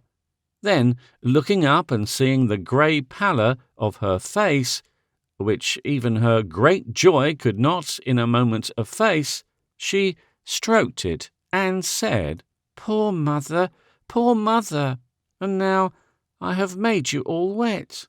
Then, feeling her father's hand on her head, she turned and leaped into his arms, where he held her close. Harold was the next to ascend. He came amid a regular tempest of cheers, the seamen joining with the passengers, the officers, led by the captain, waving his cap from the bridge, joined in the PM. The boat was cast loose. An instant after the engine bells tinkled, full speed ahead, Mrs. Stonehouse had no eyes but for her child, except for one other. When Harold leaped down from the rail, she rushed at him, all those around instinctively making way for her. She flung her arms around him and kissed him, and then, before he could stop her, sank to her knees at his feet, and taking his hand, kissed it. Harold was embarrassed beyond all thinking. He tried to take away his hand, but she clung tight to it. "No, no," she cried. You saved my child." Harold was a gentleman, and a kindly one. He said no word till she had risen, still holding his hand, when he said quietly, There, don't cry. I was only too happy to be of service. Any other man on board would have done the same. I was the nearest, and therefore had to be first. That was all." Mr. Stonehouse came to him and said, as he grasped Harold's hand so hard that his fingers ached, "I cannot thank you as I would, but you are a man and will understand. God be good to you. You have been good to my child, and to her mother and myself." As he turned away, Pearl, who had been holding close to her mother's hand, sprang to him, holding up her arms. He raised up and kissed her. Then he placed her back in her mother's arms. All at once she broke down as the recollection of danger swept back upon her. "Oh, mother, mother!" she cried, with a long, low wail which touched every one of her hearers to the heart's core.